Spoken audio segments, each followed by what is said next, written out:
Welcome to Sips with Scrubs, a nurse podcast where we talk about the good, the bad, and the ugly of being a nurse. Today we are joined with Alee, and we're going to get into her introduction in just a bit.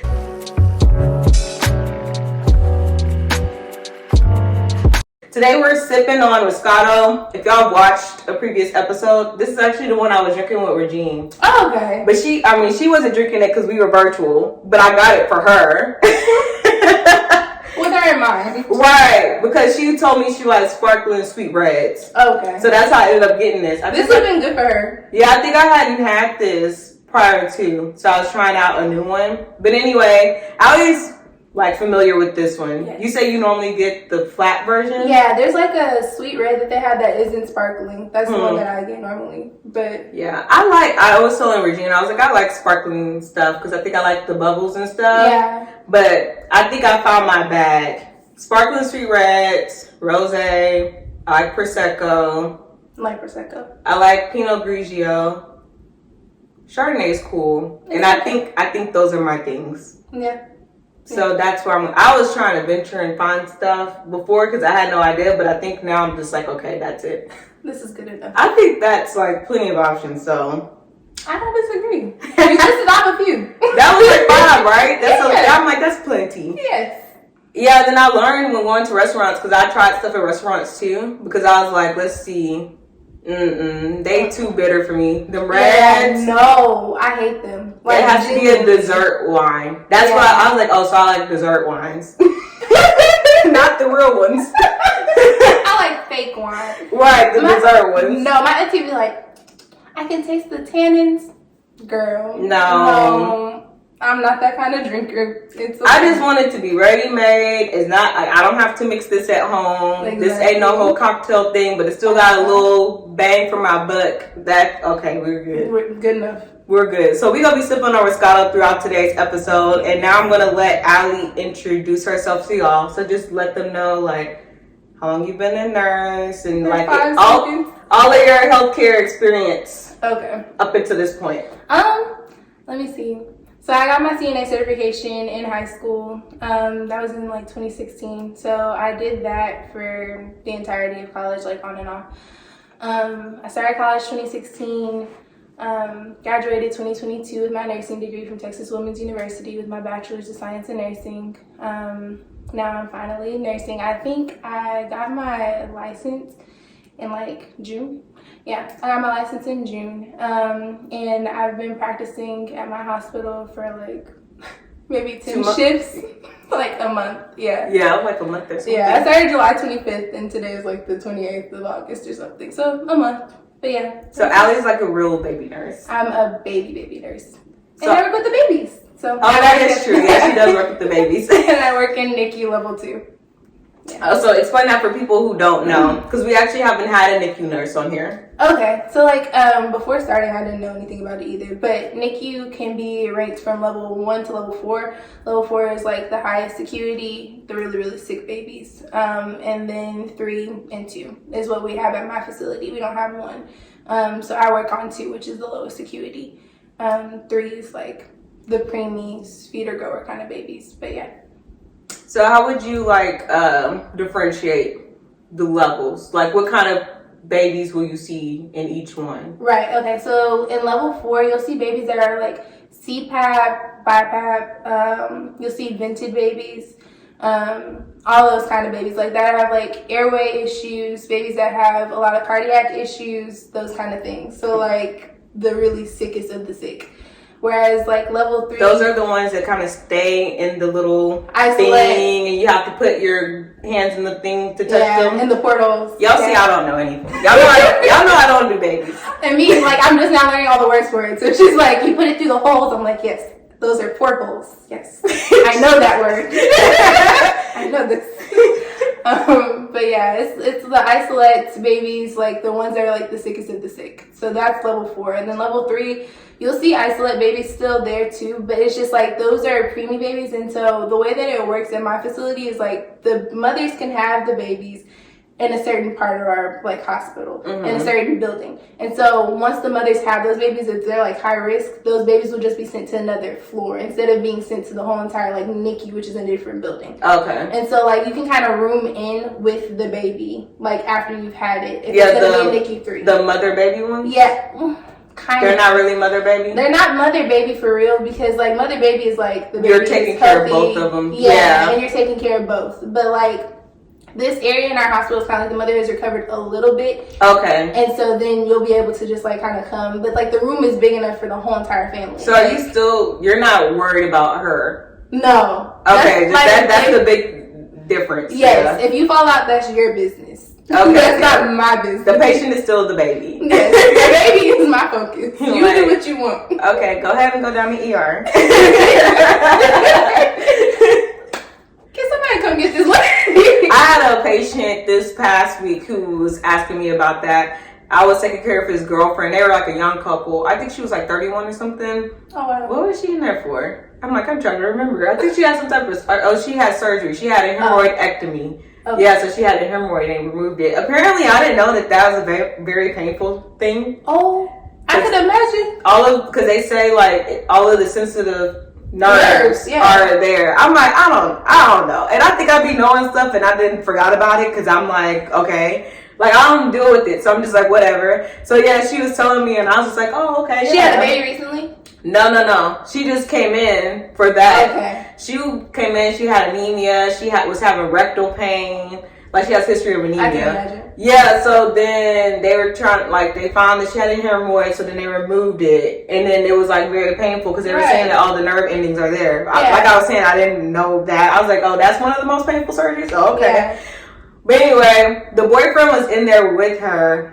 And he was like, something about like, if he passed out, like, what would I do? And I was like, look at you. Yeah, I was like, or if you felt bad or whatever, I was like, I'll just tell you to go down to ER. Let me go get a wheelchair. And I'm not taking you. I'm sorry. I'm not. I'm gonna try to get somebody else to take you because I had that happen before on night shift. I don't think it was my patient. I think somebody was coming up to visit their family member and they like passed out or something. So then they had to wheel them down to ER. I was like, you are not my patient, sir. I cannot focus on you. I'm already at my max. I told him, I said, this is not a 2-for-1.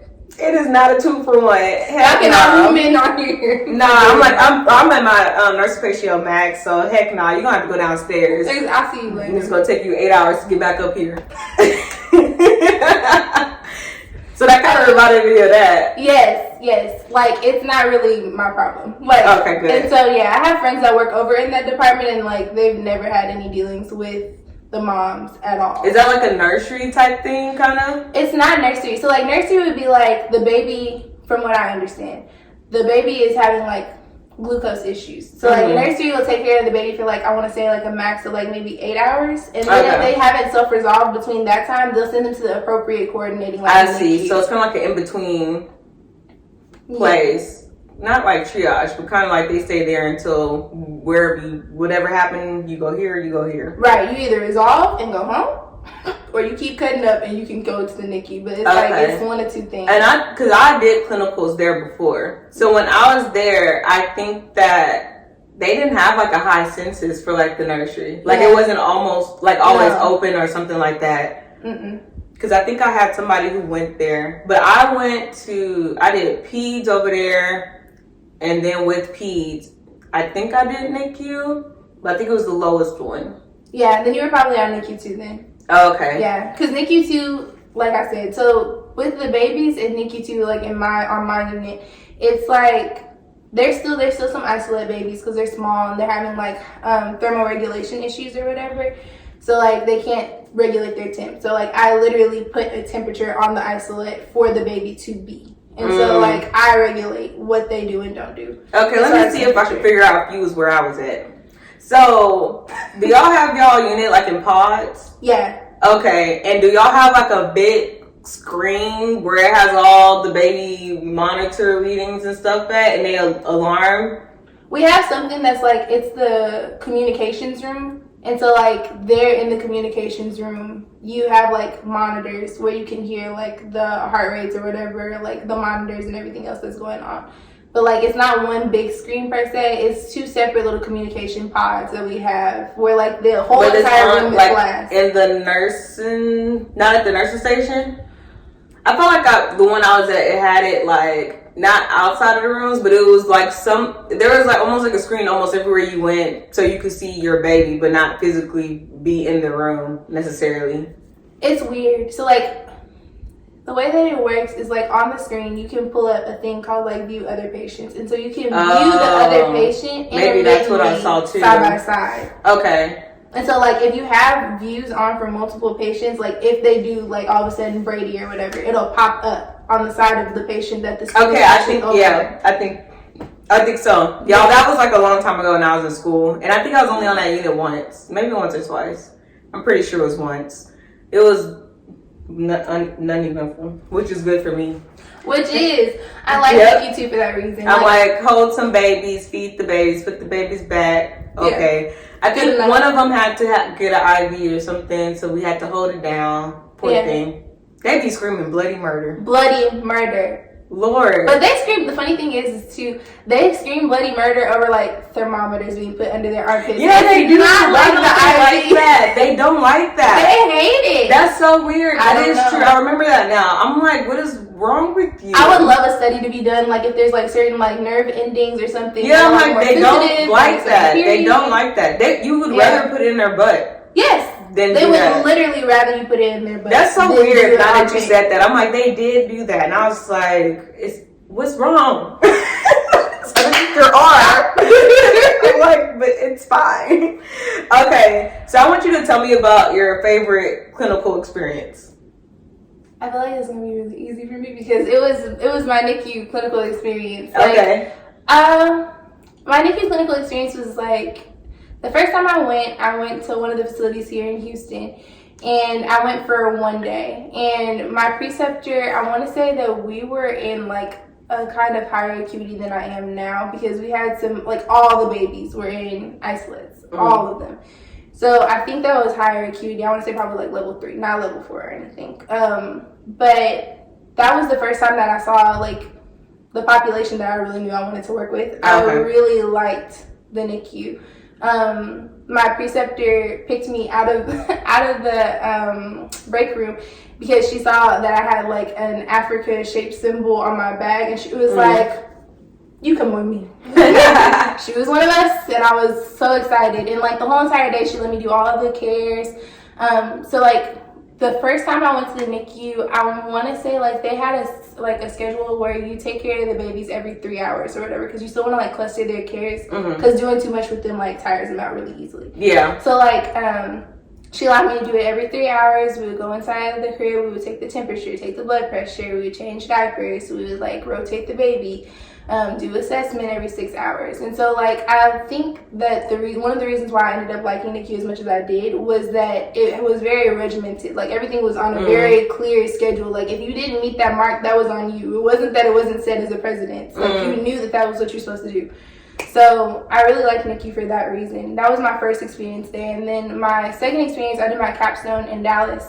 At one of the nicer facilities, their NICU, and I did theirs on level 3 for sure, because we had like CPAP, BiPAP, those kind of babies, and then we would rotate. So like the nurses there, it wouldn't just be like you are a level 3 nurse. You would go to level 4 still too. Oh, okay, that's so like they float and rotate their nurses. So like 1 week you could be in the feeder grower area, and then the other week you would be back over there with like bubble CPAP babies. Okay. Which, looking back on it, like now that I know what I know, I'm like, y'all probably should have like specialized nurses for those specific areas, because the feeder grower babies are not the same as the vent babies. Like, but I'm thinking like, would that not be like a good, nice break? Like having to not be in that high of an intense environment?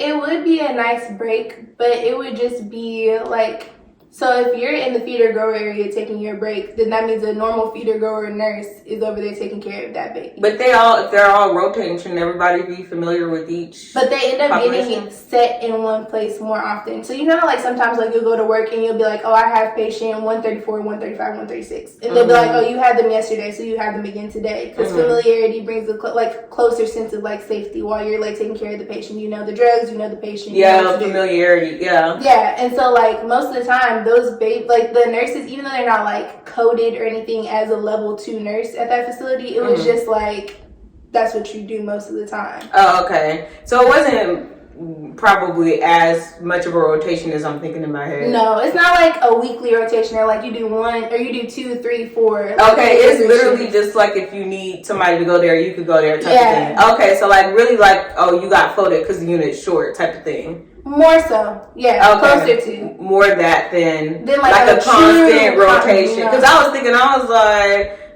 so everybody should be familiar with everything, technically. No, but yeah, that's why I said that. Okay, well then that makes more sense why you say that. Yeah, because it wasn't a true rotation. But at any rate, my preceptor now ended up mostly in like 3 and 4. So we would take care of the babies that were on the vents. And there's something called jet, which is like the oscillator or whatever. And so like when the air goes in, it goes and like really high pressured oxygen really quickly over short periods of time, then intermittent like slow flow oxygen.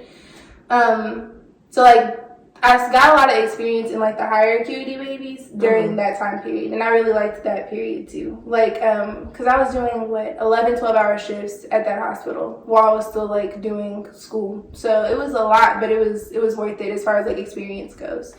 You got to pick where you did your capstone class at? No? Completely by chance. I think the semester before they asked us to fill out a form, of course, like a little Google Doc or whatever, about like preferences. See, everyone did that but mine. Actually, I think we might have done it. I think mine just didn't it didn't go through. And I think our capstone was somewhere around when Hurricane Harvey came through. Oh. So a lot of our stuff got jacked up too. Right. Where did I do clinicals at? I don't remember. But it wasn't in where I wanted to go. I don't know what I did mine in. But I think we did end up filling out that paper. But it wasn't like as set as it seemed like some other nursing schools were. It seemed like some other nursing schools put more effort into getting their students and where they wanted them to be at. Right? I agree. I wouldn't say that my school was one of those that like cared per se. I think I was just like really blessed. I think I ended up getting really, really blessed because I put on my thing that I had been to the NICU while I was out here. And what else did I say? I was like, I really don't like med surge. So if you put me there, I can make no promises about how this is gonna go. I feel like I might have put med surge in ICU or something like that. And I already knew I didn't want to do anything with the kids, or I really did. I'd rather do something with the kids than L&D. I did not want to do L&D. I stand by that. I put L&D. I specifically told them to. I was like, if you are like really wanting me to learn for like actual nursing practice, you would be best to put me in L&D or NICU or one of the women's services. I am not doing med surg when I graduate. So like I guarantee to you, I'm just not doing it. I'm glad I didn't pick L&D. We work with all these women and all my patients are women too. I'm good. I need a balance of hormones, please. Lord. I don't disagree. And then, well, my first statement was I don't want to be looking at somebody's vagina all day, and I don't want to stick my fingers up you either. That was my first thought. It's a bit much, I will say. Then I was bored, but I know now L&D is not boring, but I was bored during clinical, so my impression of it was it's boring. Yeah. Because you couldn't do anything as a nursing school student. I didn't see no action, so I was bored. Right. They looked at the monitor all day, which is boring to me. I don't want to see no squiggly lines all day. Like, I just like, this is not for me. You go in there and adjust the stuff on the stomach, and then you got one med throughout the whole shift. I was just like, okay, Then the highlight is the baby being born, which is cool, but also very disgusting. If y'all seen it, you'd know. I don't think, I would describe it as beautiful, but Lanicia would describe it as disgusting. After that, I went back and told Jordan, whenever we have our kids, you might want to stand by my head. A whole bunch of shit comes out. I did not know that. It does. People act like that's uncommon. Like when they I did not know that. And I learned a lot of stuff about the female anatomy in nursing school that I feel like people should know in regular school. I feel like they should. I was like, why am I learning all this information now? I didn't know anything about like the tears and all this stuff. How you have to get sewn up. I was like, you know how many people would not have kids? I was like, the public needs to know. They don't be knowing until they are pregnant. It's too late. It's bad, y'all. And it's real too late now. Y'all can't really do how y'all want to do nowadays with the laws that they pass. No, they done got y'all for real. But I was like, why they don't tell us about this? I feel like every time, even in regular school, why do y'all gloss over biology? I don't know. Like the female and male reproduction. Yeah. They're like, oh, everybody knows this. How does everybody know it? Are we all out here having sex? And even then, people still don't know what they're doing. Anatomy and physiology would be a really good course to have like in high school. But even in A&P and college, we did not go in depth about that. Not in depth, but I will say it's much better than what the public knows now. Because I'm telling you, like the stuff that people don't know is scary. Like no, really. Amount. Okay, like, do you watch Real Housewives of Dubai? Okay, I'll tell everybody who watches Real Housewives of Dubai. You should watch it. I like it because it's multicultural. Like there's like African, Jamaican, the Emiratis, and then the white lady. Like, because they all came to Dubai basically. Right. And I think maybe two of them, they might have grew up in the area. But anyway, I like it because I'm not familiar with that. So it's like a cultural difference, a lot of cultural difference being out there. And the people bring their own culture to Dubai. Right. So seeing how they incorporate that is interesting. Right. Anyway, it's the first season, so maybe that's why too. But I'm saying all that to say, this lady married a man and he didn't know anything about pregnancies. And she was trying to tell him, I'm 40 years old. I don't know because she married a younger guy. She was like, I don't know like how that's going to work out. And he was like, no, you're going to have a baby. And she was like, I'm telling you, it might not happen. And he don't seem to grasp the concept of anything regarding pregnancies. Like, I'm like, you don't know, like, first of all, he don't even know, like, it's like an age limit on this thing. Yeah. And then it's just like everything, he's like, oh, you can, I forgot what ignorant statement he made. I wish I knew it off the top of my head, but he said something, and they're just like, that's not how it works. No. Like, anything over 35 now is like high risk. Like, high risk. But it was something else, just like how they were made, that he did not know. And I was like, see, this is the problem. It reminds me of Bridgerton, too. I mean, like, of course, back then, it was okay to be ignorant, but more of a historical thing. But then it still applies because it's just like, this is your body and this is what you're doing with your body. You don't even know what's going on with it. You just doing anything. And nobody thinks to tell the other one. I'm like, so a lot of the stuff nowadays, like, I didn't know miscarriages happen as often as they did. They happen a lot. I had no clue about that until recent years, and a lot of other stuff I learned in nursing school. Like I said, the tears, and I'm trying to think of what else.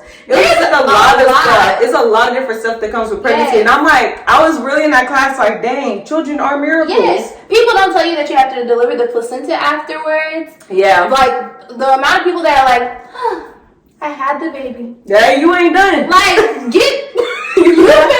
you're not done. It's not over. It's not over. So I know the moms know because they went through it. But it's just like, as like a person who never had kids before, and then, I mean, I don't know who's really in the delivery room like that to have known all that stuff. But I had no clue. And I was just like, wow, we really don't talk about this stuff, huh? Not often enough. All that to say, it's a lot of stuff that comes out the vagina when people have kids. A lot. And I was good on all that. Yeah. Then when I found out that sometimes the doctors don't make it there in time to catch the baby and you have to do it, I was like, nah, I'm good. Yeah. I would be the one to drop the baby. They're slippery. They are. And then you have gloves on. Maybe if I had just my hands, I might have more friction, I'm thinking. Don't you need friction you think that I'm catching the baby with my bare hands? I mean, I don't want to because it's covered in nasty stuff. Yeah. But I'm just saying, like, I feel like the gloves are smooth and they're slippery. And so then if I'm trying to catch it, it's too late. The baby going down. So, L&D just not for me. I liked L&D. I did L&D My rotation at the same place I did my first NICU rotation. I loved it. I feel like it's two sides of nursing, like the L&D and PD people, and then like the med surg and ICU. And I completely agree. I completely agree. I don't think we're the same. No, we're not. We're not the same. So I want to start not really from the beginning of your journey, but I want to start off talking about this teacher incident you was telling me about before. So give them. Now I'm trying to think about which rundown one of all the ones. Was there multiple? There was one that you texted me about. Oh, yeah. I remember now. Yes. Okay. Let us know what happened and how, like, it ended up resolving and all that. Yeah. Adult 2 is a difficult class to begin with, and people can call it whatever they want. Med-Surg 2, Adult 2, Critical Care, whatever. The point is, it's adult care on steroids. Like, it's teaching you about how to do, like, how to program ventilators and how to take care of chest tubes and how to do, and those are like all advanced skills. I still don't know how to take care of chest tubes to this day. Low-key, every time I get one, I have to kind of like feel like I'm doing a refresher course. Yes, and I have to go get the charge nurse. Hope it's an old charge nurse. A good one. Because sometimes, I mean, if the charge nurse, like a year or 2 years, which can happen, they don't know. I'm like, you can't tell me nothing I don't already know. Don't know? But we don't know. The seasons ones is like 20 years in the game, 15 years in the game. They didn't see some stuff, so they familiar. So I always have to be like, hey, can you look at this with me? Or the pulmonologist, I'm like, can you make sure I set this up correctly? Yes. Chest tubes. I'd be like, please don't have no complications. No bubbling, no, none of the things is supposed to not happening. Don't title. Just leave. Just stay the way you're supposed to. I'm like, just do what you're supposed to do. I look at the output. All right, we good. It's intact. All right, don't move. Sounds good. Yes. And then, anyways, I won't go into that. But the point is, they're teaching you about like really complicated stuff, like Lenicia said. Yeah. Like, to this day, I graduated nursing school. I took my NCLEX, passed it first time, and still don't know nothing about no chest tubes. I've been a nurse for 4 years, and I'm still asking questions about chest tubes. So there you go. So chest tubes, ventilators, drips.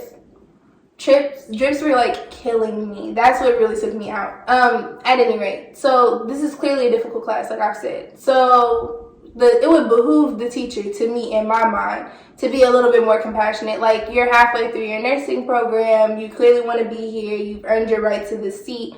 Like, you can be compassionate, or at least somewhat helpful.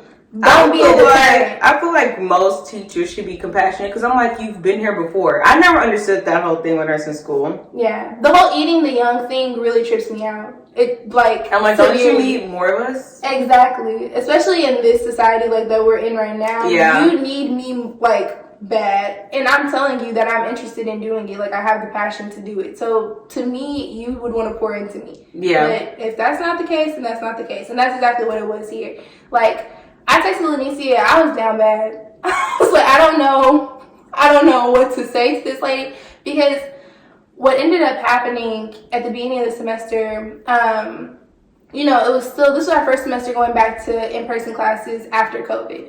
And so, like, that's already an adjustment within itself. And I had moved from Houston back to Dallas, and that was a lot too. So, like, between family dynamics and nursing school and everything else, I just didn't have time. And I was trying to convey to her that I was having a difficult time keeping up with like the coursework and understanding some of the concepts that she was bringing up, because there was such a huge gap between the previous semester and this one.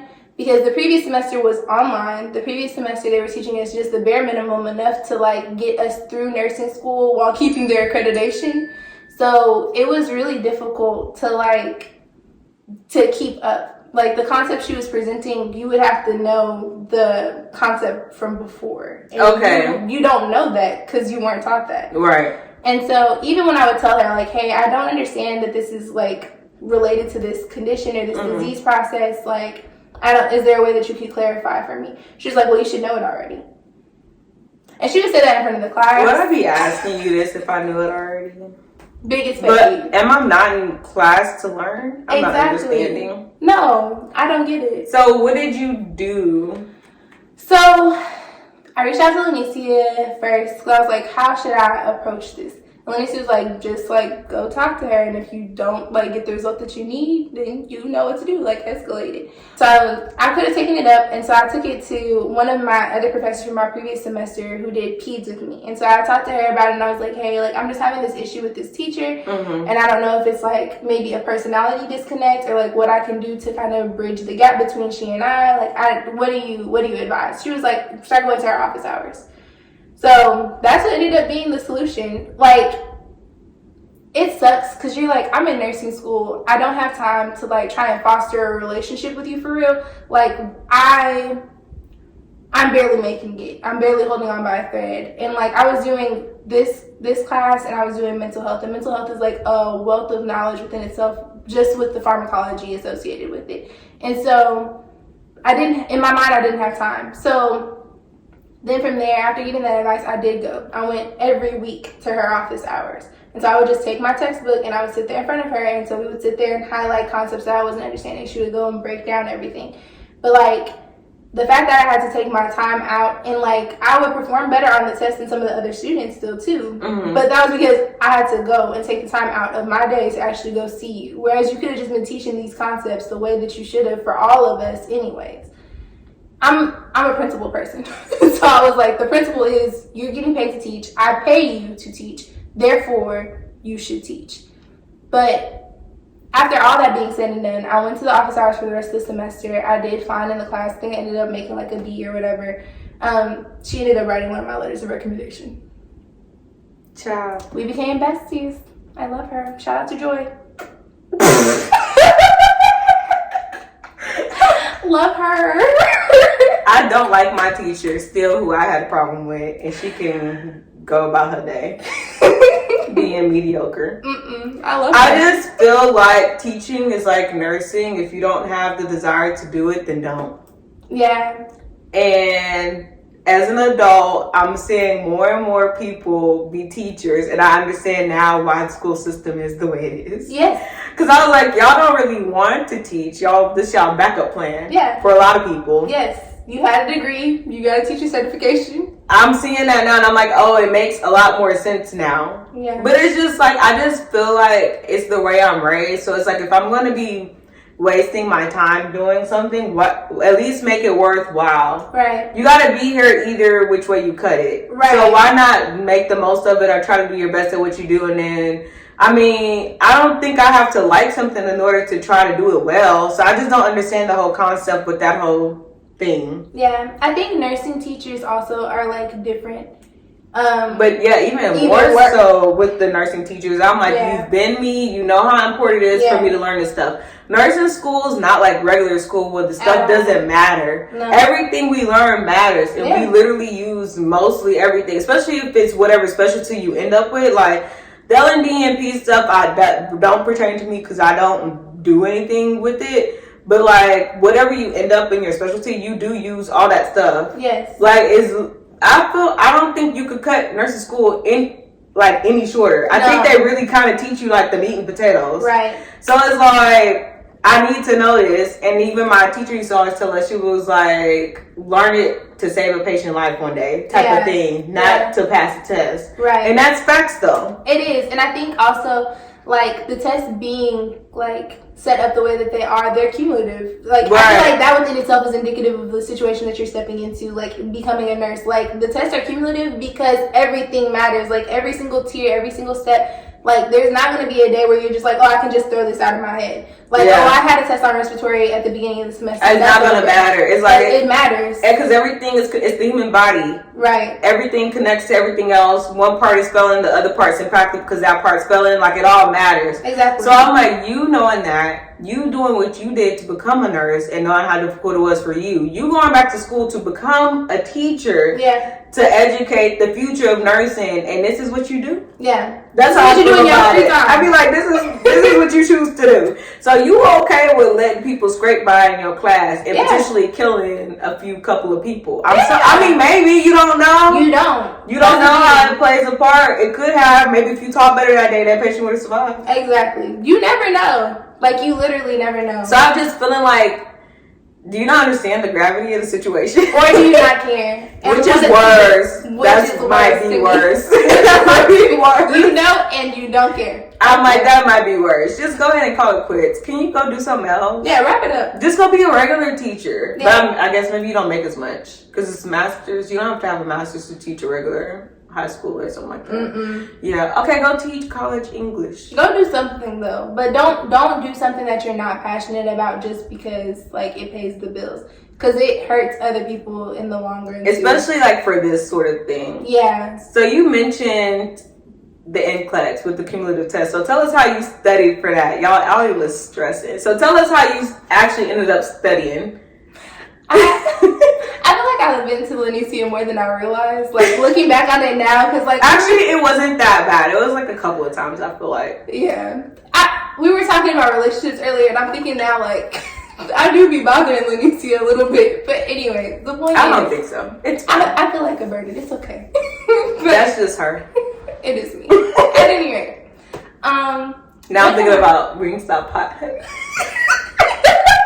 Lanicia has an obsession, y'all. Pray for her. She's addicted. She showed me the Wingstop hot honey and it slaps.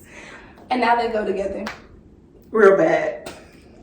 So, yes, tell us how you ended up studying for the NCLEX. Let's see. I'll go through my timeline too. So like, I think I took like maybe a week and a half off between graduation and actually starting to study, because I was like, I deserve that. Yeah, at least. Bare minimum. But then after that, I started hitting, like, I hit it hard. I did Saunders very minimally though. Like, and as a matter of fact, looking back on it now, I would not advise for people to do like what I did, which is I did Saunders, I did the Mark K videos, and I did UWorld. You felt like you was too stretched? I was too stretched because trying to like, so Saunders is going to teach you stuff that is like, of course, good practice or whatever, but sometimes nursing school, like depending on where you go, doesn't focus on those exact things that exact way. So then now you're learning. And that's a really scary place to be in prior to the NCLEX, because it's like you shouldn't be learning. Yeah, you should be studying. You should be reinforcing what you already know. Exactly. And then the things you don't know as well, or you know your weak points, you should be fine like tuning those. Exactly. Basically. That's how I feel too. Yeah. And so for me, I was learning from the Saunders book. I was learning from the Mark K videos. And that's when I started getting really nervous. But were you learning just because it's a concept that you didn't grasp during nursing school, or it was presented the material in a different way? The material was presented in a different way, to the point where like when Mark K introduced it that way, it was like a light bulb finally like turned on in my head. And so it wasn't necessarily like starting from scratch, but it was to the point where like I did not know what I didn't know, if that makes sense. Like I didn't realize I was down that bad in that subject until. But that's what I meant. So that's not really that bad though, because that's what I was thinking. Because I feel like as a nurse, it's like building blocks. Right. And I feel like a lot of stuff that I know now, I didn't necessarily connect in nursing school. Yeah. I didn't feel like I connect a lot of this stuff until towards the end and studying for the NCLEX. And then especially like in the real world, I was like, oh, so that's why that matters. And that's why I go together or whatever. So I feel like it kind of is like a different level of comprehension that you accomplish like with each step. Right. So that's what I'm wondering, like, for that, is it that though? I guess so. I think, well, one, I'm proud of myself. So let's start there. But like foundationally, I had a good enough grasp on it, but I didn't have a good enough grasp in my mind for the NCLEX. So like the way that they had explained it, kind of like similar to what you're saying, like they were connecting dots that I had never even thought of. Like there were just points that I had never connected. Correlated. They never correlated to me. I was just like, okay, well this happens and this happens, the end. But it's not this happens because this happens. Right. And so like when you're reading the Saunders book, and like you're understanding how you were saying earlier, like everything is really a domino effect inside the body. So when you finally like get that like stuck in your head, and like, it's kind of like mind blowing, and then that's when nursing makes sense. Because then I was thinking about stuff lately, like as a more established nurse, whatever. Right. That I'm like, it's not hard. technically. It's the fact that you started from scratch. I feel like, and you're learning everything in like that amount of time. I think if you just kind of, the stuff makes sense when you really think about it. Like when you learn how the body works, and what affects what, then it's kind of like, oh well, of course this symptom would come up because this is what's going on with the kidneys. Exactly. Like it's just like, oh yeah, okay, that makes sense. Like what do you expect to see? This shut down. Oh, okay, yeah, that makes sense. Of course you can't breathe. You got a whole bunch of fluid on you. Like it just makes sense after a while. But I feel like in nursing school is just like so much knowledge. So much. It's like you can't even like digest it fully, and then you definitely can't make like relations with it. No. So that's why I was wondering for that. Well, coming fresh off of nursing school where you're still like, okay, well I can't make connections, I don't make correlations, I understand it enough just to like understand, have a bare minimum foundation. Yeah, it's like you just know what it is. It's like you know what it is. Like define this, and it's like, okay, it's that. Yeah. Like type of thing. Right. But now if you saw it in a patient, what do you do? Like, so like making those connections well enough for NCLEX was what was whipping my butt. Because I was like, I have a foundational understanding and I don't have like a connection. And so like in nursing school, they're always talking about how like they do application-based questioning. That's what my school was like heavy on. They're always like talking about how like the question is not going to be, oh, well, what is the sign and symptom of like phlebitis or whatever. It would be like, oh, the patient's arm is inflamed, blah, blah, blah, blah, blah, blah, or whatever. Yeah. So like that's what they're looking for. They want you to be able to pick out that that's what this is based on the signs and symptoms already displayed, because that's what you're going to do in the hospital. Yeah. And so taking all that into consideration and trying to combine that and be able to use then the U-World questions that were asking me like these more specific kind of questions about concepts I had never heard of was scary. And so when I say I don't recommend necessarily like combining Saunders, if I would do it all over again, I would have done Mark K like so much earlier on in my nursing school experience. I would have done Saunders throughout the entirety of my nursing school experience. And I know people who did and like were so much better off for it. Like they did those practice questions, they reviewed all of their systems like throughout the school year or whatever, like in that semester. And it helped them so much more.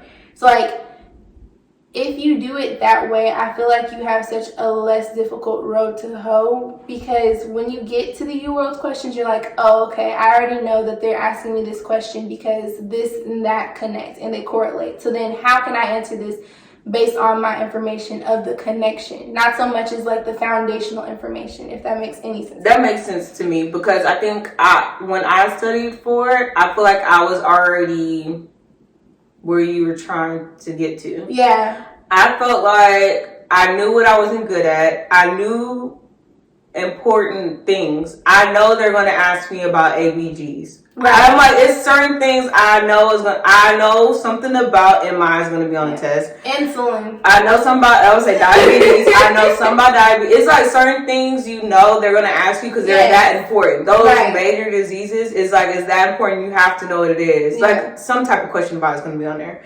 So it's like, okay, let me focus on those. So that's kind of how I did mine. Yeah. So I told you, I think I did a lot of practice questions, really. Right. And then from there, it was kind of like, okay, well, I'm missing what kind of questions are I missing? Like, what's the content of it? Right. And then I'm like, okay, so I'm noticing I'm missing these type of questions. So, okay, let me go back, let me review that part and whatever. And then once I get that, I'm like, okay, let's do another practice test. And I kind of so on and went from there. And then I kind of, like I said, just focused on stuff that I knew most likely would be on there. Right. Because it's like, I mean, it's everything you learn in nursing school, but I'm like, there's key points that they're looking for. Fluid and electrolytes, they're going to be on there some type of way. It's like some will be on there. You have to know your lab values. Yeah, I'm like, potassium is going to be on there. Like, it's just like some stuff, okay. And then I kind of was like, if I missed like some random, I think I had like a cancer question. I'm like, okay, if I missed that, then that's like one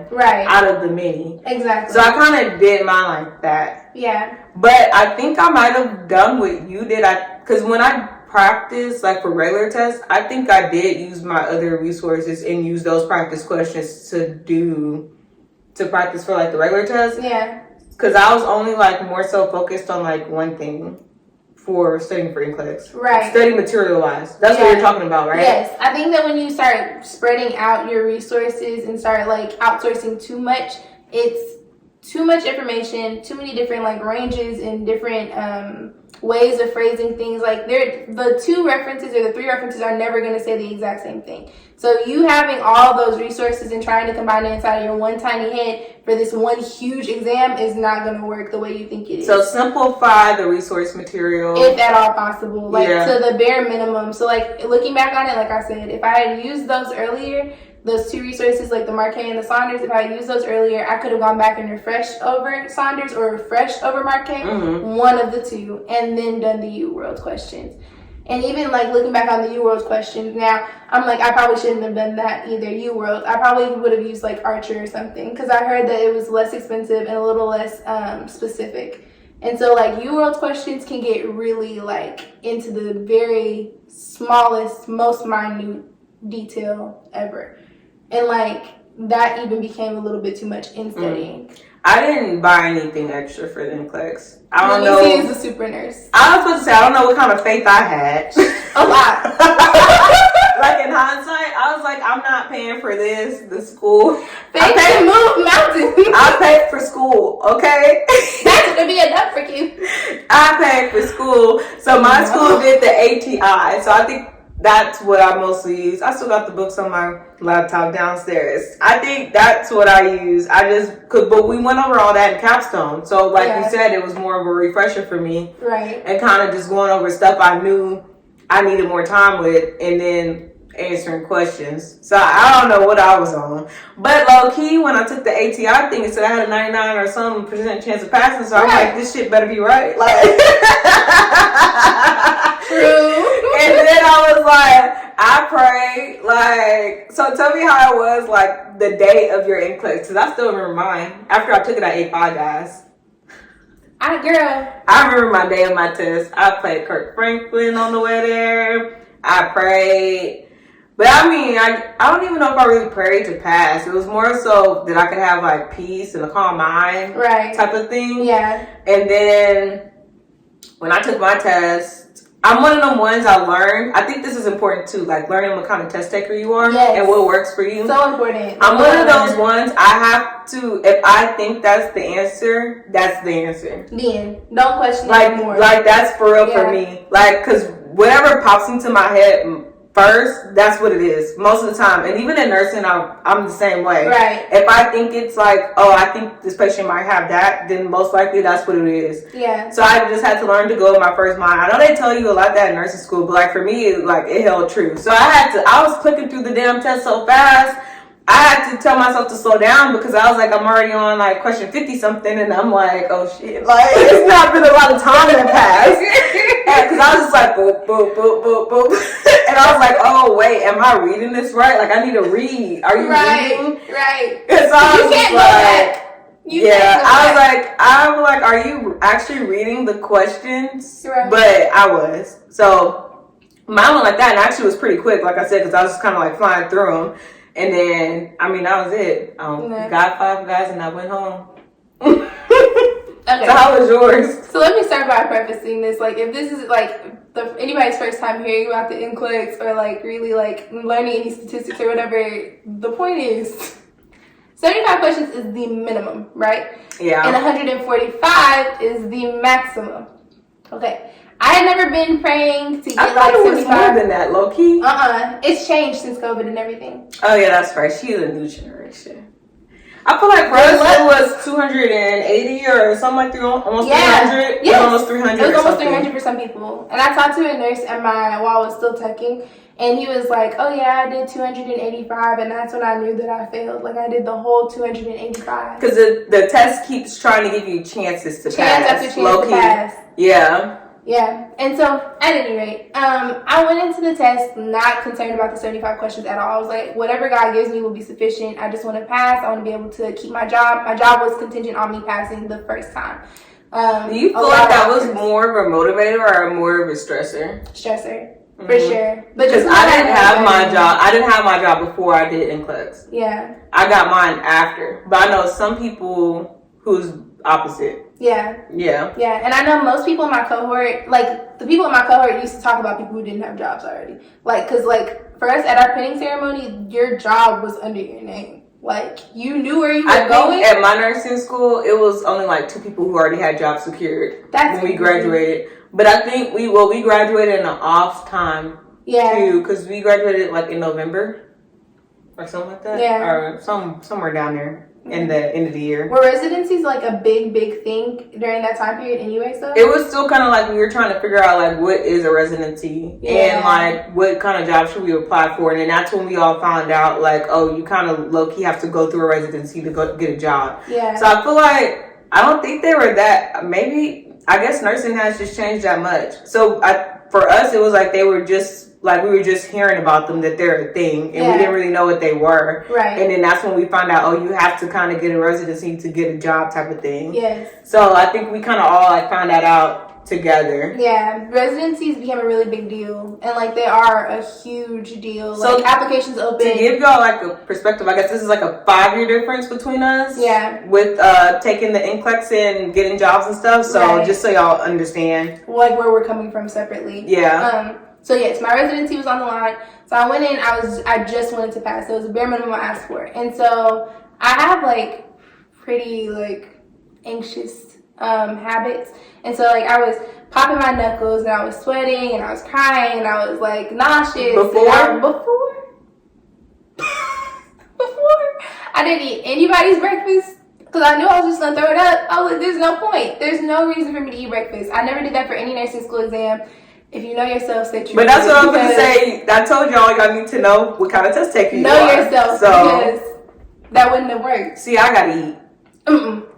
If I have an evening or afternoon test, we can eat. But if it's in the morning, baby, it's coming up. It's done. It's over. Don't worry about it no more. If it's up, then it's stuck. And it's stuck. So I went in, stomach growling, crying, everything under the sun. And the lady that let me in or whatever, she was like, now you know you can't be popping your knuckles once you get in here. You can't be doing all that sniffling and whatnot. She said you can't cry if you. What was you doing? I wasn't doing nothing. I literally sniffled, I think, maybe a couple times. I was she was crying. like, this girl about to pass out. Yeah, she was like, don't do that. Now, this is the lady that wasn't nice. The lady that actually ended up walking me to my chair. Oh, to also tell you, so like the way that the NCLEX works too when you're checking in, like they do like a pat down, they scan your hands and make sure that like your veins. This is not that serious. Like it's not. They do a vein scan of your hand. Oh, we didn't have that back in my day. They did a vein scan in my hand. Like, should anybody if I wanted Lanicia to come take my test with me? State? What are we trying to become, FBI? I'm clearly a part of the government now. This is crazy. It was crazy. Anyways, so the lady that did all the vein scanning and whatnot, she was rude. She was like, get yourself together. Don't be crying up in there, and so on and so forth. That's so black funny. lady was not having it with me. I was like, I already knew she was black the way you're describing it. I like, because we just be like, get it together. Pull yourself together. So I went back to the actual like pat down place where they like pat you down and make sure you really don't have anything in your pockets. I went and sat down for the test. They got me all situated or whatever. And I started taking it. And the first question I was like, is this what you're asking me? Like, That's good or bad? Like, it was so simple. I was like, this can't be one of them. I'm one of them. This can't be this easy. It can't be. It feels like a trick question. Are you mocking me? You think I'm funny?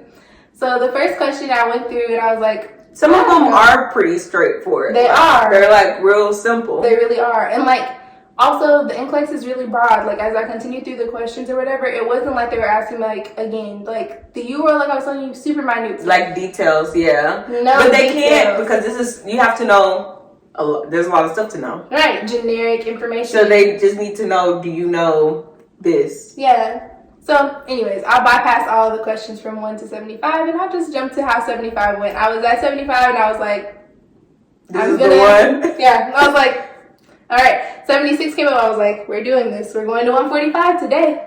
145! And so, I kept going, and again, I really never wanted to psych myself out and be like, okay, I was going to say, what did you do, like... mentally to prepare for this? Yeah, like once you went to 76, you was like, oh. I was like, well, it is what it is. Okay. I was like, well, I mean, like. She didn't think she was going to get 75 anyway. I think you put that on yourself. No, not even so much I put it on myself, but just like if you go in there with that expectation, to me, Because, like, my friends and I had this debate at length. And I called my friend dumb, straight out. Because I was like, what, like, if you don't feel like if it's like, okay, I'm gonna get to 75 and that's what it's gonna be. You feel like it's like, nah, that's not what it's gonna be, and then you go trip? Yes. You will flip. I know my friend, and I know my friend group, and I know myself. If I had gotten to 75 and I had expected 75 and then flipped over to 76, I would have flipped my lid. Like, see, everything would have gone wrong. That is true. I guess that does go back to knowing you, because I feel like if I would have said that, I don't think I even said anything. I think I told, like I said, I'm going to pass. Like, I know I'm going to pass. Like, it's just a matter of how I pass. Like, what I feel like during it. Right. So that's why I was like, with peace and like calm mind, because I gotta get jittery. I'm more of you like the other way. I'm more like, I get like antsy, where I'm like, come on, let's go. Yeah, I'm like that. Me, I was like, and then the patient got diabetes. See, that's what I said. She was like that. And meanwhile, I'm like, oh wait, did I read that? Like, I had a little whiteboard. I was like, diabetes. That's not to say. I mean, I knew I read it, but it's just that I was doing it so quick. I was like, are you paying attention? I was like, okay, hold on. But I feel like, I don't know, because I guess once again it goes back to how you are, because I feel like it's like kind of like, okay, this is what we gonna do. We gonna get in there and we gonna do this, and this is what it's gonna be, and then that's just what it is. Yeah, and I mean, again, that works, and like for Lenicia and for Gregory, that works. Like for Lenicia and her brother, that works. But for me, like they have kind of like what I would probably describe as like mama mentality. Like they like, we finna go in here, we gonna do what we have to do, and that's it. And me, I'm like, that is it. It could go either way, honestly, if you really think about it. Like, it could be beneficial, or I could be here in a month taking this again. That is true, because I was like, we ain't doing this again. This is one and done. Yes. So, like, no. Anyways. Know who you are. Yes. That's what it's all to say. Yeah. Yes. Because whatever it is, you're going to have to talk yourself through that. Yes. So it's like, you have to know and be comfortable with who you are. I mean, that's just who you are. That's fine. Whatever you still pass. Yeah, I still pass. Right. So it's just like, you gotta figure it out. Yeah. It's not a license I'm working under, so it worked out. She knew if she got 76, she was going to die. Yeah. Meanwhile, I wasn't going to get to 76 because that's not an option. That's how my brain is. Yeah. It's like, there is no 76. Yeah. What's a 76? Yeah. There's only 75. Anything beyond that does not exist. There you go. Yeah, no. So 76 came. Then I got to 121. I remember the exact number. And that's when stuff hit the fan in my mind, in my head. I was like, we were done anyways. You're at 121. You're not going to pass. My mind. It's not me. It's my brain. Like it's not in her. It's not me. I was like, okay, let me take a step back. So that was what they tell you. That was what they say. Take a break. Take a break. Breathe. And it's built into the test too, y'all. The break is there for a reason. Don't be like me. Because then I did get mama mentality in the middle of the test. I was like, no, we hustling through this. I don't need no break. I'm going to finish this test and then I'm going to go home. And then I'll pee. Pee is for the week. How you going to flip the script halfway through? What is this? My brain like, girl, get yourself together. I don't know what movie that's on. Incredible. Yes, pull yourself together. Anyway, I went to the restroom at 121. Went outside. One of the worst experiences you could have had, like during the test. This man like catcalled me in the middle of my pee break. I literally we don't have time for this. I really don't. That's why we hate y'all men. Y'all don't be acting right. Don't know how to act at all. I was like, outsiders should not be allowed inside the testing center. Hear you. Like, you don't know what I'm dealing with. You don't even go here. You don't even go here. He was like, excuse me, ma'am, you know where Sweet B is? I was like, no, I don't. And then he was like, it's okay. I hope you have a good day. Sir, I want to go. I'm about to elbow you in your throat. Not even that. I'm about to throw up on you. I'm anxious. You're bothering me. I'm going to throw up on you. And then that one. Anyways, I finished up my little half horrible bathroom break. That even almost ruined the break. Not almost, did. I'm like looking behind me as I'm going to the bathroom. This is supposed to be my piece. I'm already at 121. You bothering me. I went back, sat down, got to 145. And I got to the little after questions, because now they're doing like this thing where they poll you to see if like how you would do on the next generation NCLEX or whatever, which next gen just like extra questions that don't count towards the test. They don't count towards the test, and then on top of that, they're like case study based questions, which means you would have to read it. And then after already going through this like really anxiety inducing horrible situation of the NCLEX, you're not gonna sit there and finish these like elective questions that don't have nothing to do with your license. So for me, I clicked through them. Like I clicked to answer, I went. I clicked to answer, I went. I clicked to answer, I went.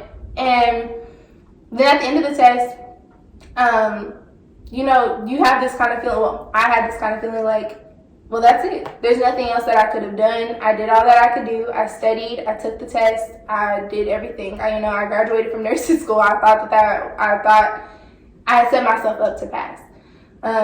See, that was me before. Yeah. Yeah.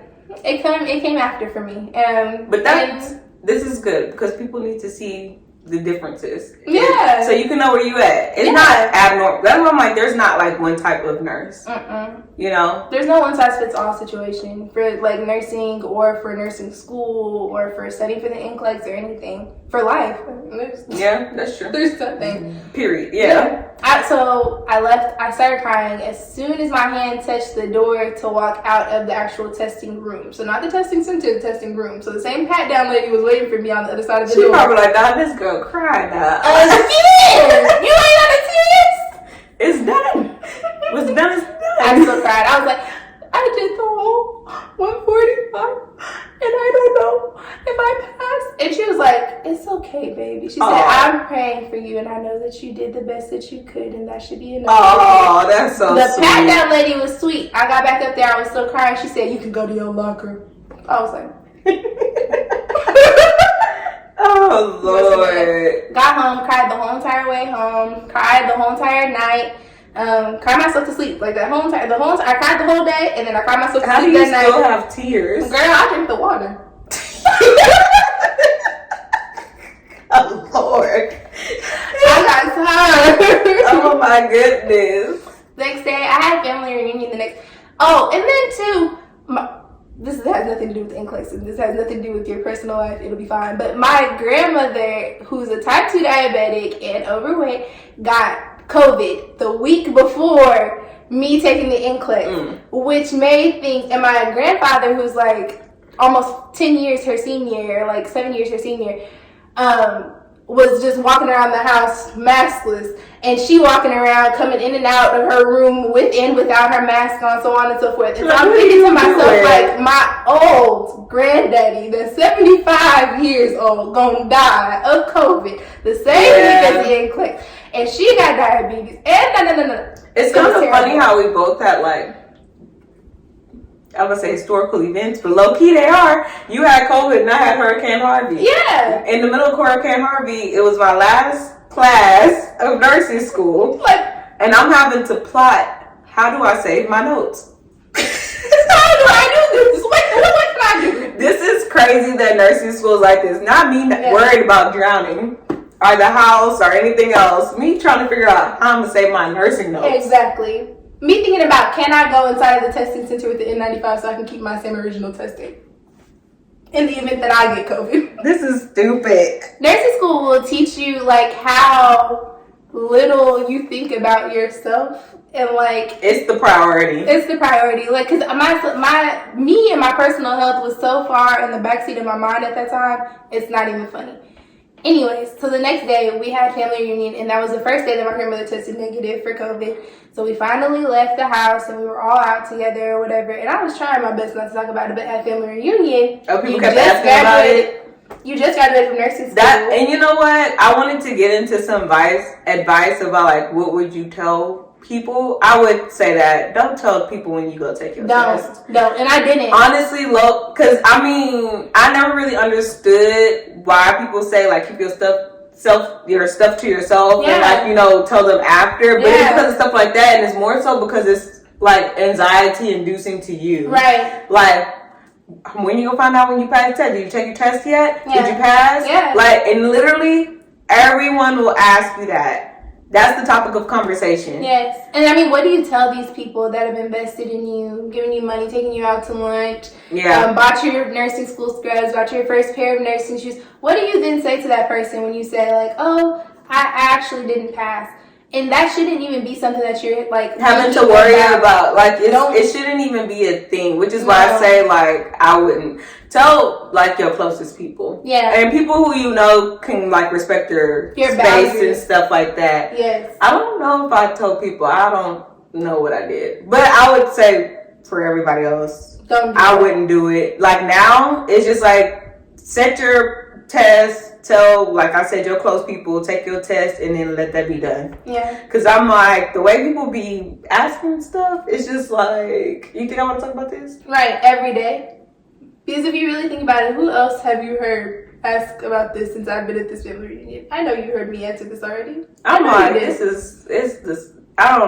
I think people don't have nothing to talk about. That's a whole other topic for another day. Because they do that for everything else. When you go graduate, when you go get a job, when you go get married, when you go have kids. It's like, I mean, I guess that's life events, so that's why they want to talk about them, but it's just like... It's so insensitive, though, to me. It is. To me, personally, like, especially, like, with the marriage one, you didn't hit a sore spot for me. That's like, what they do when y'all go get married. Why are you worried about when you go get married? Exactly. Are you happy in your marriage? Yeah. Like, it's just like, it's a thing. So that's why I say just don't, I wouldn't say anything. I wouldn't. Like, if there was a way that I could keep my whole entire life private, like, if no one could know anything about anything, that would be great. Like, because it's not worth it. Like, trying to explain yourself to people who aren't even, like, wanting or have the desire to understand is and more so with nursing, because I think nursing is weird because people are familiar with it enough to know about it, but not familiar with it enough to understand. I guess that's a good way to put it. Yeah, it is, because they know what some stuff is. They're like, so then they think they know something, but then they don't understand the mechanics of it all. No. And so then you have to explain that, then explain this and explain that, and it's kind of annoying, honestly. And they don't stop it. They still do it as a nurse. People ask me about my job every day, but as it pertains to this, like, I wouldn't do it. Yeah, would you say anything else in regards to, like, taking the NCLEX or anything like that? Trying to think. I think I already, like, really stressed, like, the amount of materials. Keep it to a minimum. Like, you'll hear it time and time again. This will not be the first video that you'll hear it in, but, like, dead serious, do not do that. Don't overwhelm yourself. Don't go and tell everybody about the test. I feel like that's really, like, the high points about the NCLEX, like, and positive self-talk. Like, of course, you know yourself, so, like, you know what's comforting to you, but this is a different season of your life. Like, taking the NCLEX, this is, like, a whole licensure exam, and you finished nursing school, which is such a huge, amazing milestone, and, like, you should be so proud of yourself.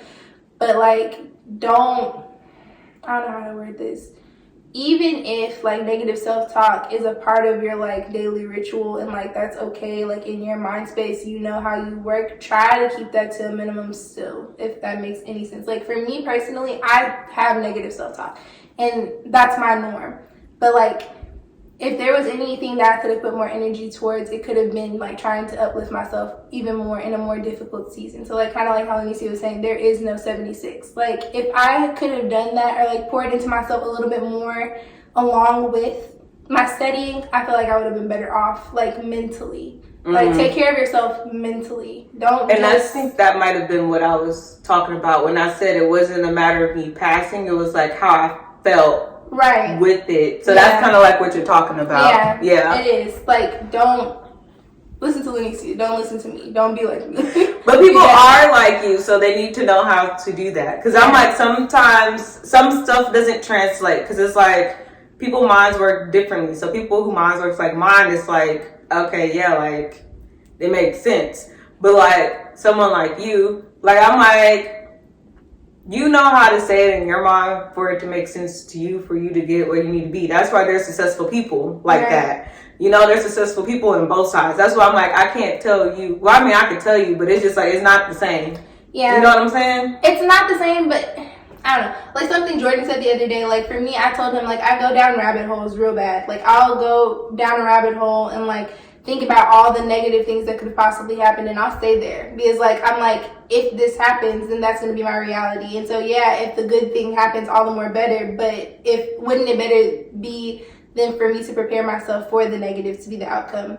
I'm not gonna say like I'm positive all the time, because I do go down the rabbit hole, and I'd be like, this could happen. Like, I think about death like a lot, that I think is probably not healthy, but I think it's good too, because it's like a reality of the situation. You could die any day, and it's good to think about that, because you need to know that, and maybe you will live your life more meaningful because you know that. Right. Whereas you're living in like an oblivious state where you think nothing can happen to you and no bad things happen. And then I also think about bad things because I'm kind of like you in that aspect where if I think about it, then I already prepared for it. And if it does happen, I'm familiar with it. Right. Especially with patience. I think about that a lot because I'm like, I don't want to kind of get in a situation where I'm like, oh my, like, what am I going to do? Like, I could just act and move. Exactly. So I'm not going to say like I don't do that. It's just more so if I start seeing myself get all dark and twisty and I'm going down, I like yank. I'm like, no, stop it. Yeah, and see, that's what I'm saying.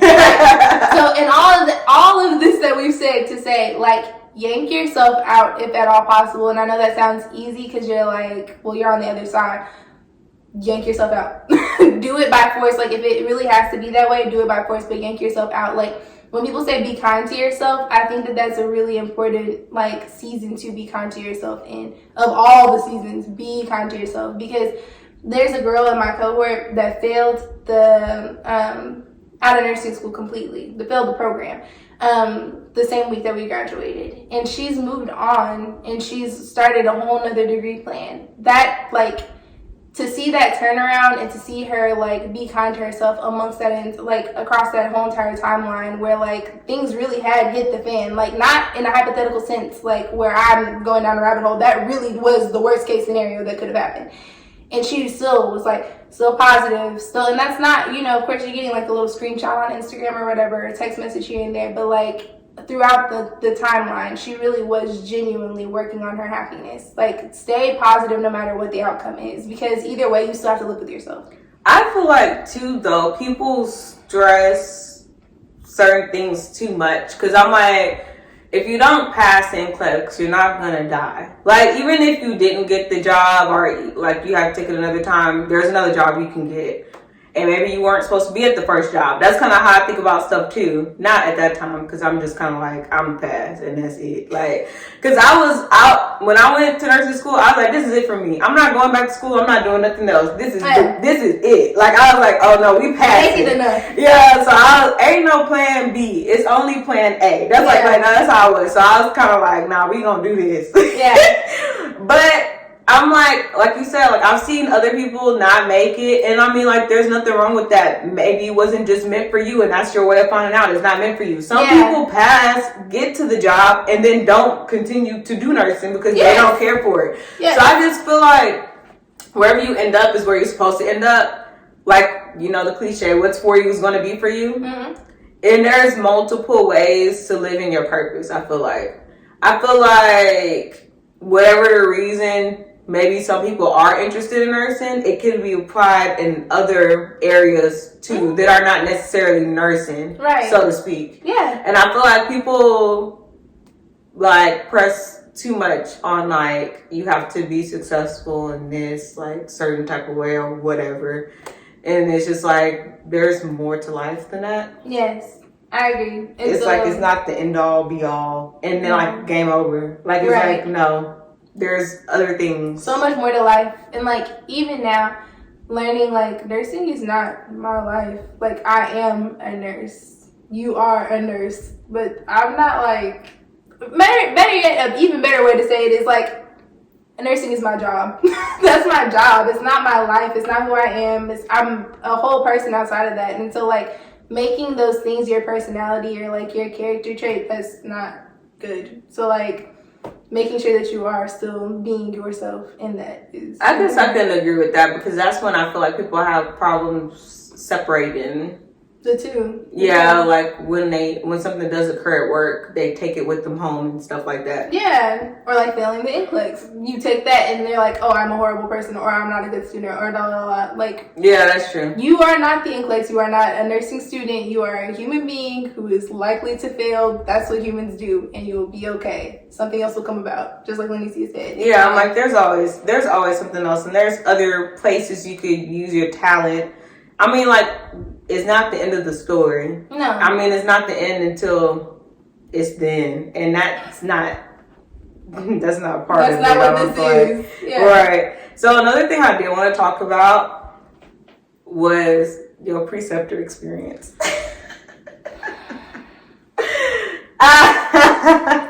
Hit after hit, body after body. We need to learn how to survive in these nursing streets. I used to say every week, at least once a week, that I was dropping out of nursing school. Then I passed nursing school, so then like I had to find out a new thing to say. So like now I say I'm dropping out of nursing. But I mean, I ain't jumping out of nursing. I'm not dropping out of nursing. We done made it too far. Exactly, it's too late now. You gonna make it work. Even now, I feel like I paid my due. Yeah. When I get my paycheck now, I'm like, I earned every single cent of this. In fact, I earn more. I feel like being a nurse is worse than nursing school. And you don't know until you know. So like in nursing school, they're like, oh, you're gonna learn all this stuff, and you're gonna go become a nurse, and you're gonna know it's all gonna these be things. amazing. It's gonna be the best time ever. Guess what? You're so stupid. That's too funny. What I say, this is the good, the bad, and the ugly. Yeah, you are still dumb if you believe it. Like you did all that nursing school To think you finished? No, it's not done. You'll never be done learning. But honestly, that is part of the reason why I wanted to be a nurse, because it was always something to learn. Because I get bored very easily. Yeah. I don't want to always have it all the way figured out, because then I'm not going to do it anymore because I'm bored. Right. So that was part of the reason why I wanted to become a nurse, because first of all, medicine is always evolving. There's always something new. COVID is proof of that. A very good example. But I mean, monkeypox on the way. You didn't have to do all that though. Was that necessary? There's enough going on. Exactly. Did we solve cancer yet? Like, did you have to come up with that? Slow down. But I digress. But that was the point. Like, I was like, okay, I'm never gonna be bored. It's kind of like technology, but I'm not interested in technology. Right. But like, it's like something that's always gonna be a new thing. Yeah, it's not gonna be the same, right? Yeah. So that's part of the reason why I wanted to do it. But Allie's not lying. I told y'all I'm still trying to figure out about chest tubes. Yes. I gotta get a refresher course every time I get one. I'm like, okay, this is what this is. Yes. And then it's mostly because I get them so infrequently. So people who work on like surgical floors, they're probably more familiar with that, in ICU, because then you see it more frequently. But like for like an average nurse, you don't see stuff all the time as they make it appear to be in nursing school. I feel like they make it seem like every person's gonna have NG tube. I remember you telling me about that. I'm like, I put in an NG tube maybe 5 times since I've been a nurse. Yeah. And it's like, I've been a nurse for 4 years. And so it's like, if you were to think about that, it's like, that's not a lot at all. Right. And then if I've done it twice, and this is like my 10th day out here. See, so, I mean, that's the difference. It's just, and then even I was talking to Barry's dad about it. I was like, I've had more patient deaths than she has, and she works in ICU. Right. So isn't that interesting? Yeah, isn't that like really like indicative of how different things can just be based on just like different units, based on different experiences, based on anything. Like there's all kinds of different little things that lead us to different courses. Yeah, I'm like, I've had more code blues than she has, more patient deaths and that sort of thing. And she work in ICU and I'm med surg IMU. So it's just like, you think when you go to ICU, that'll be what you're mainly dealing with, but not necessarily. Every person course is different, even in the same unit, because we don't get the same patients all the time. No. It's like, oh, you had that? Like one of my other nursing friends, she was better at colostomy bags than I was, because she got more patients that had them than me. Right. I mean, I'm cool with them now, but honestly, if I get a patient who has it, I ask them, how long have you had that? And if they had it for a while, I make them do it. You should be a pro. You know yourself. It's patient education. On the end of the day, on EPIC, education, acceptance. Because I think you're going to go home with this, so you need to learn how to do it yourself. Yeah, you would be the best. Plus, I don't want to do it, so. Two for one. There's that too. I'm like, yeah, okay. Does the wound ostomy nurse come by to educate you on how to do that? I mean, I can do it too. Okay, this is what you do. Next time I want you to practice and I'll watch you do it. Right. I'm just saying. Anyway. But yeah, there's just stuff like that. Yeah, but how was your preceptor experience? So like I said, it really is like my first month. So I can't be like, oh, this is just the worst thing ever that I've ever been through in my life. But it's just, when you finish nursing school, you think that you're going to be like at least somewhat educated and you'll be able to go out on the floor and do like a somewhat decent job. Come to find out, nursing school teaches you not to kill people. Being a nurse teaches you how to treat people. You and learn so a lot. Those are two totally different things. Preceptor. I feel like that's what you learn you have to have the knowledge to get to the point. Like you said, not to kill people. Right. But how to become a nurse, you learn that in your residency program. Exactly. And so that's where I am. And so like in my residency program, we have 16 weeks to learn from our preceptors. I have 2 preceptors right now. Really 3. Anyways, we won't talk about that. The hospital, that's not abnormal. I thought my hospital was ghetto because I had several, but then I realized later it's the norm. So just so you know. Yeah, just because I mean people in scheduling and like they're paying 2 nurses to do 1 nurse's job. When you get on the other side, like where I'm at now, you have like a better understanding of some things. It's like, okay, people already had PTO out before they even knew you existed. Exactly. Like they work in their own lives. Some people didn't try to move the night shift. They trying to do their own thing. One of my sisters is pregnant. Yeah, I'm like they doing their own thing, and then a lot of the times too, some facilities they don't be telling people heads up. It's just like the day before, hey, you're gonna get somebody, and it's like, oh, all right. So if y'all get some preceptors with a little funky attitude, that might be why it ain't you, it's them. Exactly. So just FYI. It's okay. But so my preceptor and I like. The first day, first of all, I have high expectations of myself. And she seemed to kind of like almost meet me where I was at. And that was scary because normally I'll have high expectations of myself and the other person will have very minimal expectations of me because it is my first day and I don't know anything because this is a very specialized unit. So she was like, okay, well then let's go ahead and go in here and change this diaper. Let's go get this temperature. Let's do this during care time. Let's blah, blah, blah. Like that was not working for me. And so like my preceptor never took the time to really try and like stop and understand like my learning style or like who I was as a person or like what kind of circumstances or situations I learned best in, so on and so forth. And so like the first day was really crappy because it was just like she had these expectations of me to do these things and I'm like, I haven't seen you do it, so I can't do it. Like I literally cannot do it. It's not she wanted you to do it before you seen it? Or she wanted to like talk me through. Normally it's like do one, see one, teach one, or whatever that saying is. Yes. Y'all know what I'm talking about. Yes. And so like, but that's not how she learns. Oh, she has to do? She has to do. But if I have to do too, but I need to see it first. Right. But also you ask those kind of things. Like you don't learn that way and then I don't learn that, or you learn that way and I don't learn that way. So then like there's a disconnect between your teaching and my learning. And so that happened on the first day. And it was okay. Like I came to her with my concerns on the first day.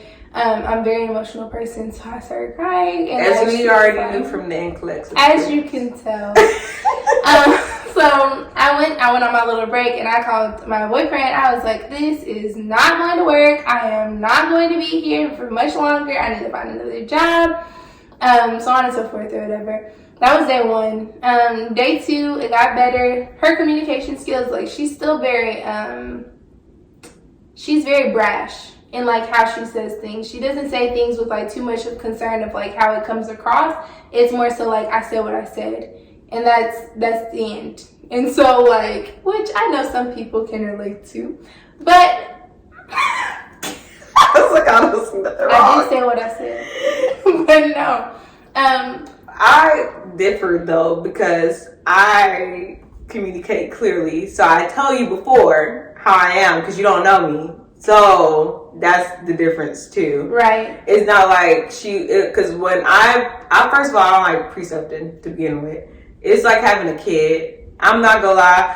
It really is. And I saw how it would be in the mother. It's very anxious. Yes. Because I'm like, do you know what you're doing? Are you okay? Is there anything wrong? I'll get like that. Because it's like, don't hurt them. Right. Don't hurt the baby. The patient is the baby. I'm like, don't hurt the baby. Yeah, so it's like, yeah, it's like, I want you to do it, but I don't want you to kill them. I need you to pay attention to what's going on. Some people don't be paying attention to what's going on. So I've said this before too, and I think I had to talk to somebody else about the precepting experience. On the other end, I see how people get the way they are because you see a lot of stupid people. You see people who don't know how to ask for help and they think they know everything and then they just do whatever and then it's still on their license. Yeah. So, not on my license. If my license gets suspended, it's going to be because of me, not because of you. Like, no. I'm not going to let you. Yeah, so it's like you get people like that. You get people doing their own thing and then you come back and it's like, you did what? Like, so I see now how people how they get with precepting, which is why I would prefer not to do it. Because I would like to just pick my own, but you can't do that. You just get whoever. Yeah. You know? Yeah. So that's like what I was saying before. You got your own thing going on and then like the day before, you're like, oh, here, you're going to be with this person for the next 16 weeks. It's like, what? Yeah, so you can imagine that it could be a little bit frustrating that you don't know anything about this person. You've been paired up with them for like a good sum of your life. That's 4 months. That's a long time. Yeah, and then it's like you move slow. Yeah, because you don't know anything. Right. I could have already done this in this amount of time. I'm staying late now because you don't know anything. Right. And it's just like I'm having to talk the entire shift. When you precept, you have to talk the entire shift because you have to explain everything you're doing. Right. Why you're doing this, why does this matter, how this impacts this, all this stuff. She doesn't do that. Okay. And there you go. And there you go. And that's why there's a disconnect. Because there's no reason. Well, that's what I do. It does. Everything matters. Because it's like, okay, we're not going back and forth between these rooms. This person wanted ice. This person needs these meds. We're going to get the ice, get them at the same time. We're going to stop by this room and go to that room next. It's just like, and then you kind of you should talk about everything so they can understand the rationale so then they can apply it to their nursing practice going forward. Yes. So I ain't talking the whole damn shift, talking to the patient, talking to you. My mouth dry. But it's just like, I'm tired. It's a lot. And then I'm staying late because you chart too slow. Yeah.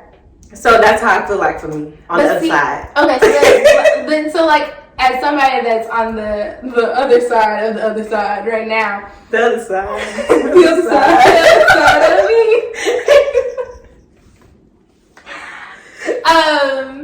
I do chart slow.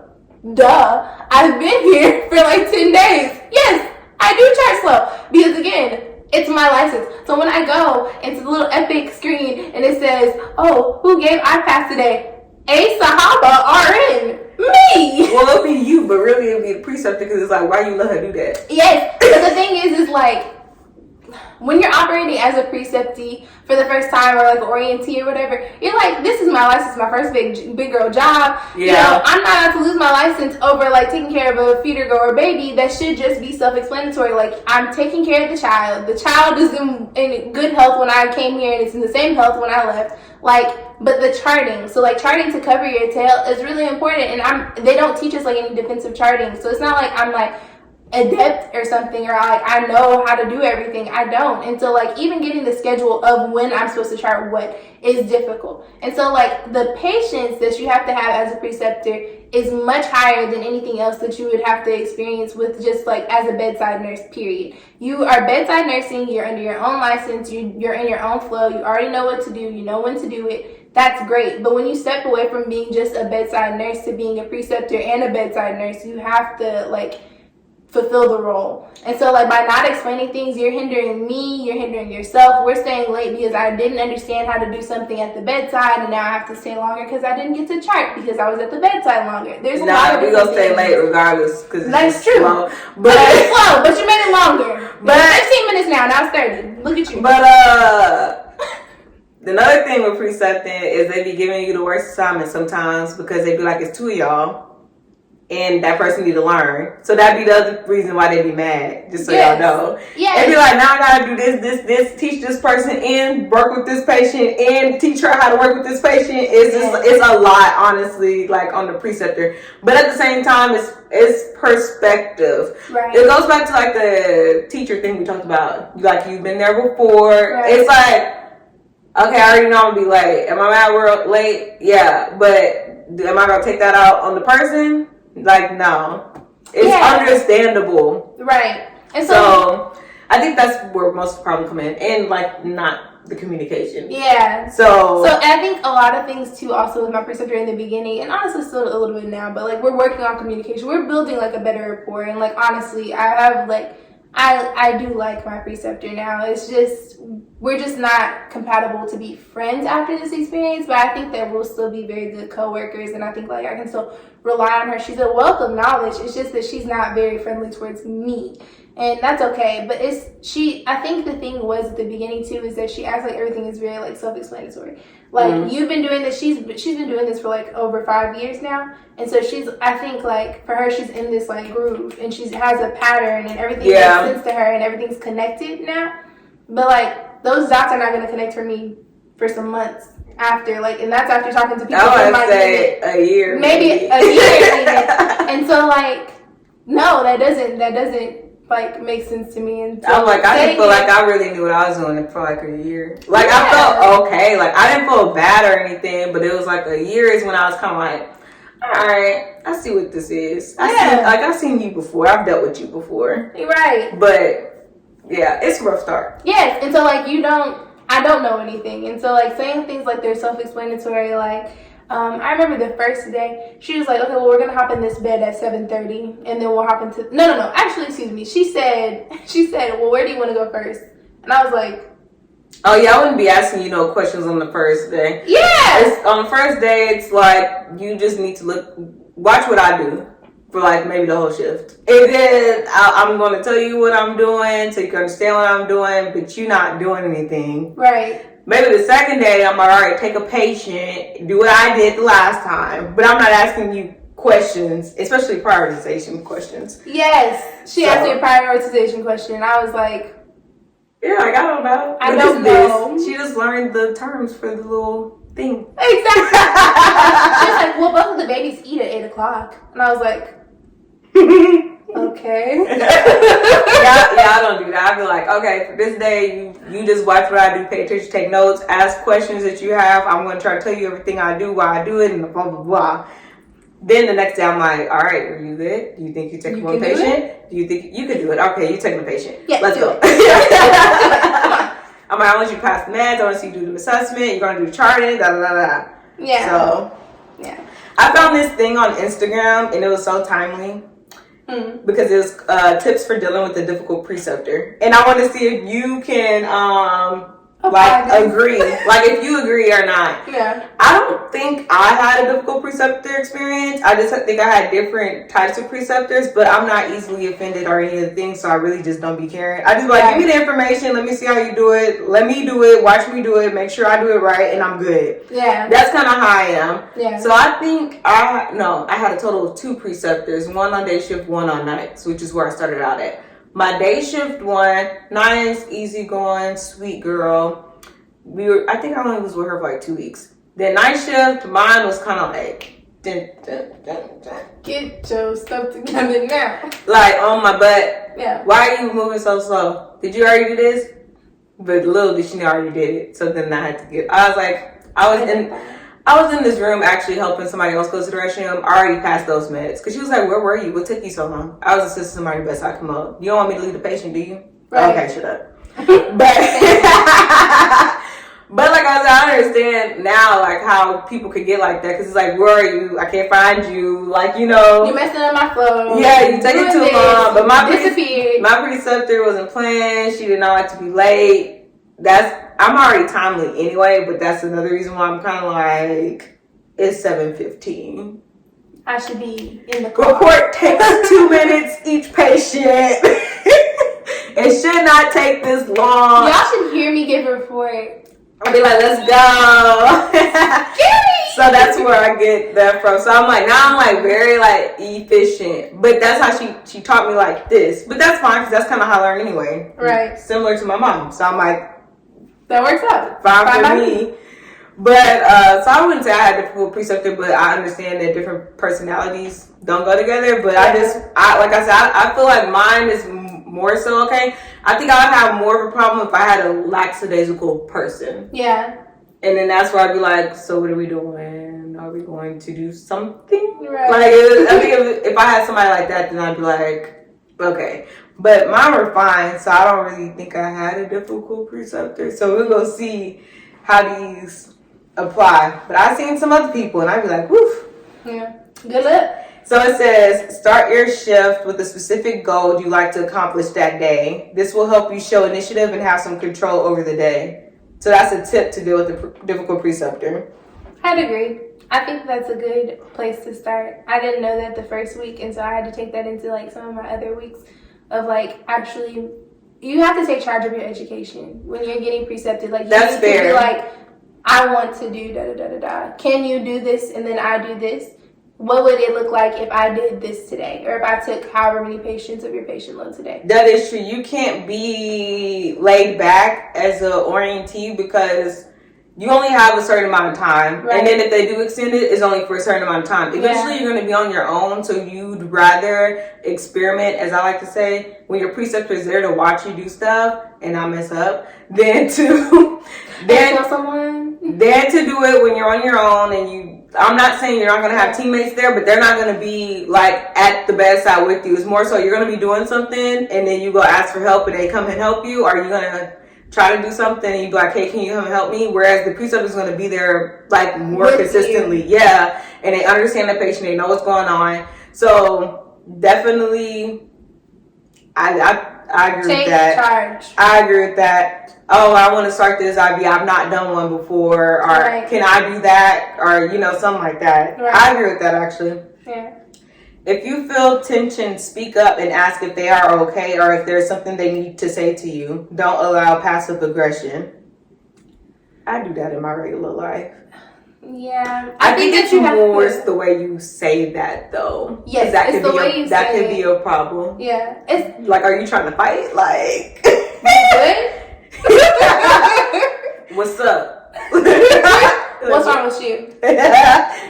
No, but I think it's like, and then also as like a new nurse, as a new grad nurse, you didn't have to stand up for anything. In nursing school, I had awkward communications that I didn't necessarily want to have with like teachers or like classmates or whatever. But you're not like really prepped for this, so like you have to build up. That is true. The energy, the courage to be able to like actually say something. So I mean, like it's a good tip, but like you do have to do that with some people, though. Yeah, you do. But I agree. I feel like if you feel tension, I feel like if you say like, is there anything I can be doing right now, or is there anything I can help you with, or right. Something of that nature. I wouldn't blatantly ask like, what's wrong with you? Yeah.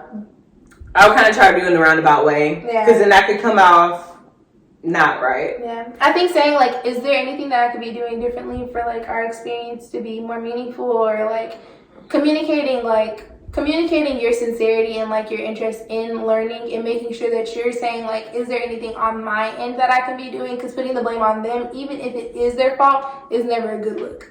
Yeah, because it comes off like confrontational type of thing, and that's not gonna bode well. Yeah, be careful with that one.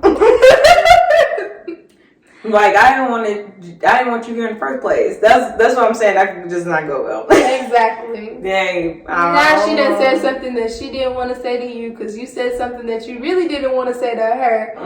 It's a cycle. Be open about what you're comfortable with and what you'd like more support with. Sometimes preceptors simply don't know what you need. I agree with that. I agree with that.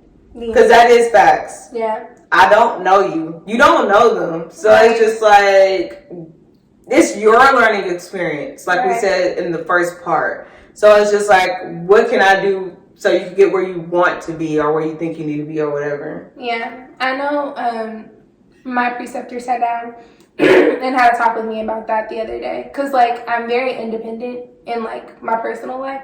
So, like, if there's absolutely anything that I can do by myself, I will do it by myself. And so I would rather, like, burn myself to the ground to get it done on my own than to ask somebody for help. And so asking for help is, like, really difficult for me. So even, like, in nursing practice now, so she asked me the other day, she was like, is there anything, like, I can do? She saw I was drowning because I was like, I had my 3 patients and I was charting for everybody. I was like, would you mind doing one of the care plans for me or whatever? She ended up doing all 3. I mean, like, and the amount of relief I felt because I actually accepted the help and, like, asked for it was, I mean, that's what they're there for. So, like, take advantage of it while you can, because there's not always going to be somebody with you that'll do the 2nd and 3rd care plan. But how do you get to the point where you're comfortable with doing it? Yeah, with asking for that. I think you burn out enough. Like, I have been crying for shift after shift after shift, and I have been. She's still crying. I still cry.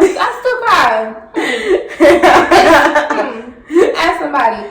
But how much water? Google me. If you Google Alee, there's the teardrop emoji. It's that man that's crying with a straight face. That one gift where he's like,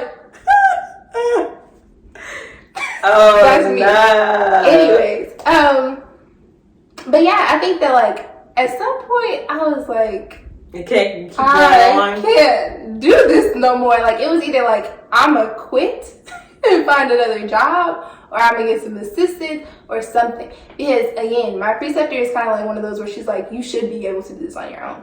The end. So, like, I have been doing the 3 patients with all the care plans and everything on my own. And so one day I had just gotten a more complicated case. I ended up having a baby on oxygen. I was like, I cannot do this. And so I think once you get tired enough of being tired, you'll do it. You'll learn that you need to accept help. You'll get there. Let's kind of go into the next one.